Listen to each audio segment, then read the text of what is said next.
Bon, je vais commencer par... Il y avait un tournoi en fin de semaine au Boulodrome de Montmagny. Puis j'ai promis à Pierre Mercier, qui en est le président, parce qu'il s'implique beaucoup pour le bon fonctionnement du Boulodrome de Montmagny. J'ai dit, envoie-moi les résultats, puis je vais les mentionner avec plaisir. Alors, je le fais, là. Doublette argent, là, première position, Marco et Francis Germain. Jean Lacerte et Loftikial en deuxième position. En troisième, Gaëtan Sanson et Noël Berthiaume. Quatrième, Jean-Noël Casavant et Marlène Massicotte. Cinquième position, Jean-Marc Simard et Denis Poirier. Sixième position, Denis Fortin et Francine Gagné. Et septième position, Pierre Mercier et Céline Marcotte. Et enfin, triplette bronze, Denis Mercier, Pauline Gagnon et Sylvie Mignot en première position. Micheline Robin, Claude Couture, Denise Brisson en deuxième. Jean-Yves Letourneau et Évariste Mignot en troisième. Lucie Fredette, Roger Desrosiers et Gemma Marois en quatrième position. Enfin, cinquième position, Lorraine Ruellan, Evelyne Bélanger et Joanne Caron. Ben, ce sont tous des gagnants du tournoi qui avait lieu en fin de semaine au Boulodrome de Montmagny. Voilà, mon ami Pierre, mission accomplie et continuez à jouer et à vous amuser au Boulodrome de Montmagny. C'est quand même, là, je l'ai visité récemment, là, on est vraiment bien organisé. On est vraiment bien organisé aussi au plan de l'embellissement de Montmagny, alors qu'on a gardé, on a conservé nos 4 fleurons sur une possibilité de 5, mais même on a amélioré de 5% la note. On reste toujours à 4, là, mais ça prend un certain pourcentage là, pour pouvoir changer d'échelon. Mais quand même, on est conscient qu'on pourrait atteindre d'ici quelques années le point l'ultime de 5, le point ultime, la cote ultime de 5. Donc, la piste piétonne cyclable du boulevard Taché, les parcs et espaces verts, dont le parc Saint-Nicolas. C'est tellement beau, le parc Saint-Nicolas. Il y avait une conférence de presse pour le Club Richelieu, la Fondation Richelieu. Là. Ça faisait un petit bout de temps que je n'étais pas allé. C'est tellement beau. On a d'ailleurs réalisé une chronique des Arts de la Seine à cet endroit, l'idée de Jean Carbonneau. Puis j'ai tellement trouvé ça beau. Puis, les gens s'amusent, ça joue à la pétanque. C'est vraiment un beau coin. Les jardins communautaires et le circuit des Trois Ponts, la cour de l'école Saint-Thomas ainsi que la majorité des édifices municipaux ont particulièrement obtenu l'attention de l'équipe des Fleurons du Québec. Donc, on parle aussi des commerçants là, sur la rue Saint-Jean-Baptiste-Est et l'ensemble des résidents.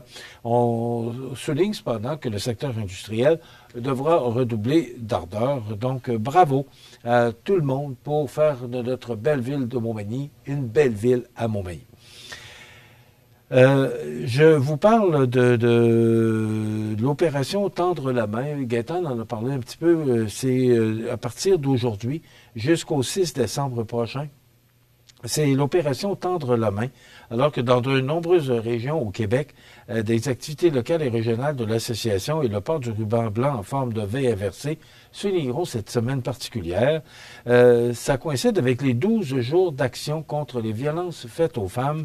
12 jours soulignés notamment par le gouvernement du Québec et de nombreux organismes communautaires en lien avec le dossier des violences faites aux femmes. Alors, il y a déjà des activités là aujourd'hui avec la FEAS, là, et justement, les membres de la FEAS seront présentes là, le 28 novembre aux Galeries Montmagny entre 10h et 17h qui vous remettront des rubans blancs et de l'information sur toutes les formes de violence. Donc, ça commence aujourd'hui, cette journée spéciale. Et aussi, dans le cadre de sa démarche municipalité Amis des aînés, MADA, la MRC de Montmagny a lancé une série de consultations publiques visant à recueillir les besoins et les aspirations des aînés sur son territoire. Donc, actuellement, c'est une soixantaine d'aînés, de personnes aînées, qui ont été sollicitées pour répondre à un sondage papier ou électronique.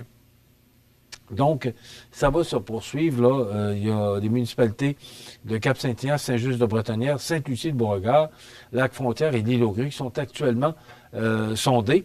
Et après quoi, après le mois de janvier, là, ben, ce sera les municipalités de Saint-Fabien, Saint-François, Saint-Pierre, Saint-Paul, Sainte-Euphémie et Notre-Dame-du-Rosaire qui s'engageront dans la même démarche inclusive que leurs municipalités voisines. Et pour Montmagny et Berthier-sur-Mer, ces municipalités mènent leur propre démarche MADA en complémentarité avec les initiatives de la MRC. Alors voilà pour ce sondage, cette sollicitation aux aînés, là, parce qu'on veut connaître là, c'est quoi leurs attentes, qu'est-ce qu'ils désiraient. Alors on se dit municipalité Amis des aînés. ben, faut faire le nécessaire. C'est une initiative de la MRC, mais il faut faire le nécessaire. Il faut connaître qu'est-ce que vous voulez avoir, qu'est-ce que vous voudriez avoir, comment vous voudriez que votre ville, ou encore, parce que la MRC, ce sont toutes les municipalités régionales du côté. Alors, on veut savoir exactement vos attentes et les connaître. Et après quoi, ben, on prendra, oui, on fera une planification dans le sens que vous le désirez. C'est pour vous d'ailleurs. Et dans le cadre de la Semaine nationale de la généalogie, la Société d'histoire de généalogie de la Côte-du-Sud, ils vont ouvrir leurs portes samedi, le 30 novembre, de 13h à 16h, pour accueillir les personnes intéressées à visiter le centre d'archives, mais aussi pour en savoir plus sur leurs ancêtres. Donc, il y aura également vente de livres usagés. Alors, ça se déroule au Musée québécois de l'agriculture à la Pocatière. C'est le 30 novembre, de 13h à 16h. Maintenant, dans l'actualité sur la scène nationale, vous savez, moi, ça m'attire toujours lorsqu'on parle des fonctionnaires, puis par rapport aux politiciens. Je ne sais pas si vous le savez, moi, je l'apprenais ce matin sous la plume le journaliste n'est pas nommé, mais en tout cas, c'est dans le Journal de Québec ce matin, les 10 mieux payés de la fonction publique. M. Trudeau, son salaire, c'est 406 200 $. Alors, c'est le salaire de M. Trudeau. Bien, il y a une fonctionnaire qui gagne 17 fois le salaire de M. Trudeau. C'est ce qu'on apprend. Je ne sais pas qu'est-ce qu'elle fait exactement comme travail pour mériter ce salaire-là. Et je ne dis pas qu'elle le mérite, qu'elle ne le mérite pas. Ce n'est pas l'objectif. C'est juste que je suis toujours un peu surpris de voir le salaire des élus par rapport au salaire des fonctionnaires. Alors même si le premier ministre Justin Trudeau est loin d'être le mieux payé de l'appareil fédéral, la PAM revient à une fonctionnaire qui gagne 17 fois son salaire, révèle une compilation inédite du bureau d'enquête du Journal de Québec. Maintenant, on apprend aussi ce matin que la compagnie Lyon, qui a eu quand même près de 200 millions en aide publique, ben on dit que c'est dans le Journal de Québec ce matin, c'est dans la section économique, je m'excuse, le nez me coule un petit peu ce matin, un petit rhume là, qui s'en vient. Alors, on dit développement des véhicules désordonnés, tests routiers insuffisants, dépassement de coûts massifs. Le Journal de Québec lève le voile sur Lyon Électrique, ce pilier de la filière batterie qui a reçu plus de 200 millions de dollars en aide publique et sur lequel plusieurs petits actionnaires misaient beaucoup. Et on apprend aussi, toujours dans le Journal de Québec, sous la plume d'Hugo Duchesne, qu'au moins 4 cliniques de chirurgie privée, dont certaines ont reçu des dizaines de millions de dollars du gouvernement pour opérer les Québécois, ont été vendues à des intérêts étrangers ces dernières années. Alors, ce sont 2 entreprises qui ont reçu de l'aide du gouvernement. Et c'est un peu différent chacune des 2, mais c'est dans le journal ce matin, puis je me suis arrêté, bien ça, ils ont de l'aide. Mais qu'est-ce que le gouvernement demande en garantie par rapport à l'aide qu'ils reçoivent? C'est la question qu'il est permis de se poser. Et l'équipe de Trump veut déjà travailler un arrangement avec ce qui se passe actuellement là, avec la Russie et l'Ukraine.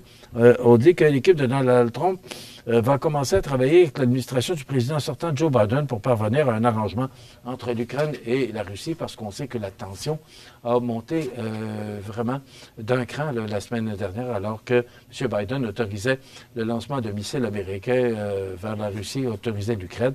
Alors, une histoire à suivre. Là.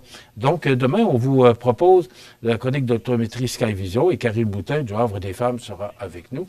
Je vous souhaite de passer une excellente journée. Revenez-nous demain pour une autre émission d'information. Bonne journée.